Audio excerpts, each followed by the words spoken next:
guys, welcome back to me, Putri Nuari. Nah, setelah kemarin episode 1 cukup menegangkan, sekarang kita akan lanjut ke episode 2 ya guys. Nah, di episode ini diawali dengan Somi yang sebelum dibuang oleh orang tuanya yang merupakan ternyata seorang gadis cantik yang lagi mengikuti audisi untuk menjadi seorang bintang. Namun ternyata sang ibu angkatnya tidak menyukai hal tersebut guys. Jadi di tengah-tengah audisi, dia dijemput paksa dan dibawa pulang oleh ibunya.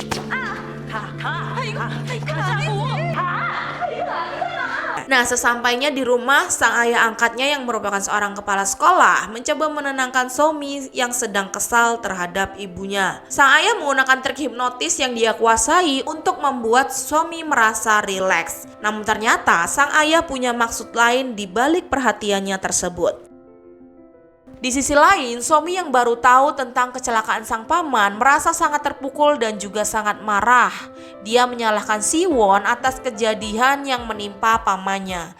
Karena andai saja Siwon tidak menghubungi ibunya, pasti saat ini pamannya akan baik-baik saja. Dan di berita tersebut dikabarkan bahwa sang pemilik mobil yang kecelakaan tersebut menghilang karena tidak ditemukannya jasad di tempat kejadian kecelakaan tersebut. Jadi mereka belum tahu nih, paman Tae-siknya ini masih hidup atau sudah meninggal. Ah-hyun mencoba menenangkan Somi yang sangat terguncang atas kejadian tersebut. Dia meminta agar Somi tidak menyalahkan siapapun atas kejadian itu. 지금 여기에 가해자가 어딨어? Tiba-tiba ada dua orang preman yang merupakan anak buah dari Jung Hyun mendatangi rumah mereka. Mereka memantaunya lewat CCTV dan salah satu dari mereka mencoba membungkam Siwon agar dia tidak berteriak. Karena jika mereka ketahuan, mereka semua pasti akan dibunuh. Keadaan menjadi sangat tegang dan mencekam. Ah-hyun meminta semua orang untuk segera mengemasi barang-barang agar mereka bisa cepat pergi dari sana karena sudah tidak aman lagi bagi mereka untuk tetap tinggal di sana. Sebelum pergi, Ah-hyun memeriksa kamar sang paman. Di sana dia menemukan sebuah brankas lalu membukanya karena penasaran. Di dalam brankas dia menemukan sebuah handphone dan beberapa berkas serta surat yang ditinggalkan Tae-sik untuk Ah-hyun. Berkas tersebut berisi tentang biodata anak-anak yang ada di sana dan juga ada petunjuk tentang rencana yang sedang disusun oleh sang paman. Petunjuk tersebut berisi foto dan juga nama orang-orang yang terlibat dalam jual beli ataupun adopsi anak-anak tersebut. Dan masih ada satu tempat yang belum diketahui, yaitu ketua dalam kelompok ilegal tersebut. Ah-hyun kemudian membaca surat yang ditulis oleh pamannya. Di dalam surat itu, pamannya mengakui semua dosa yang telah dia perbuat. Dan juga ada tertulis alasan pamannya menyelamatkan mereka. Di dalamnya juga terdapat sebuah sapu tangan tertuliskan nama Ah-hyun beserta dengan foto mereka berlima. Sapu tangan yang diberikan oleh Ah-hyun waktu pertama kali sang paman menyelamatkannya dari kematian. Dalam surat tersebut, pamannya juga meminta Ah-hyun untuk menjaga anak-anak yang lain dan pergi untuk memulai hidup baru yang bahagia. Selain itu, di sana juga terdapat sebuah alat perekam yang ternyata berisi semua bukti-bukti percakapan para orang tua angkat yang ingin membuang anak-anak yang telah mereka adopsi. Dan salah satunya adalah orang tua para anak-anak yang ada di sana. 18년 전 입양한 권성우를 파양 사유는 품질 불만 17년 전 입양한 윤지석을 폐기하는 데 동의합니다. 사유는 품질 불만입니다. 17년 전 입양한 파양하고 Ah-hyun juga dibekali beberapa senjata api untuk melindungi mereka. Keesokan harinya, Jung Hyun yang merasa kurang puas dengan kinerja anak buahnya kembali mendatangi rumah Tae-sik. Sedangkan di dalam, Ah-hyun dan yang lain sudah bersiap untuk pergi. Dan Ah-hyun mengatakan bahwa mulai sekarang mereka akan hidup bebas di tempat yang jauh agar tidak ada yang mengenal mereka. 아무도 우리를 모르는 안전한 곳으로 갈 거야. 우리가 원할 때 언제든지 밖에 나갈 수도 있어. Tapi di tengah-tengah percakapan, tiba-tiba sebuah alat berat menghancurkan rumah mereka.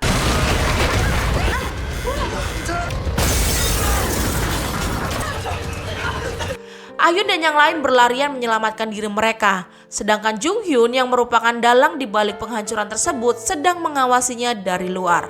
Anak-anak tersebut keluar melalui pintu rahasia mereka.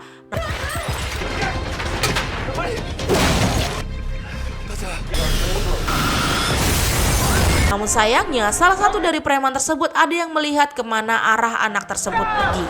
Tapi untungnya setelah pelarian yang sangat membahayakan, mereka berhasil selamat dari preman tersebut. Namun sayangnya, Jung Hyun yang menggeledah rumah itu menemukan HP milik Tae-sik yang terjatuh, di mana di dalamnya ada sebuah pesan tentang informasi pemberangkatan kapal yang akan ditumpangi anak-anak tersebut untuk kabur. Di sisi lain, anak Kim Si-hye yang ternyata satu sekolah dengan Choi Si-won merasa khawatir atas hilangnya Si-won yang merupakan salah satu teman baiknya. Namun, kata Kim Si-hye, dia tidak perlu khawatir karena Si-won pasti akan baik-baik saja. Anak Kim Si-hye ternyata cukup dekat dengan Jung Hyun, bahkan dia menganggapnya sebagai pamannya sendiri tanpa dia tahu apa yang dilakukan oleh Jung Hyun dan juga ibunya. Di tempat lain, para anak-anak berhasil kabur dan hampir sampai di sebuah pelabuhan. Kemudian ketika sampai di pinggir laut, mereka membuat janji untuk suatu saat nanti mereka akan kembali berkumpul di tempat tersebut yang mereka anggap sangat indah. 여기 너무 좋지 않아? 네, 그게 언제일지 모르지만 우리 여기 다시 오자. 그래, 다시 오자. 약속하자. 하는 거야? Dan kemudian setelah beberapa saat perjalanan, malam itu mereka sampai di rumah teman pamannya yang akan menyediakan kapal untuk keberangkatan mereka. Di sana mereka diberi makan, bahkan pria tersebut juga memberikan uang saku kepada Ayun untuk bekal mereka selama perjalanan. Mereka kemudian diantarkan ke tempat kapal yang akan berangkat. Namun sayangnya, Jung Hyun yang sudah mengetahui tentang keberangkatan mereka sudah berada di sana untuk menangkap mereka bersama anak buahnya. Untungnya anak-anak tersebut cepat tanggap dan mencoba melawan mereka. Meskipun jumlah para preman cukup banyak, tapi satu persatu dari mereka berhasil mereka lawan.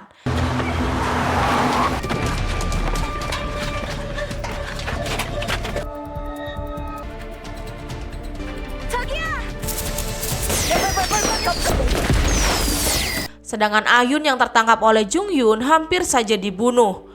Jung Hyun yang menodongkan pistol tepat di kepala Ayun mengatakan bahwa dia dan anak-anak yang lain itu tidak pantas untuk hidup karena mereka adalah barang cacat yang harusnya sudah dibuang dan dimusnahkan. 이들은 불량품이야. 살 가치가 없네. Nah, kesempatan tersebut kemudian digunakan Ayun untuk menyerang dan merampas senjata yang dipegang oleh Jung Hyun.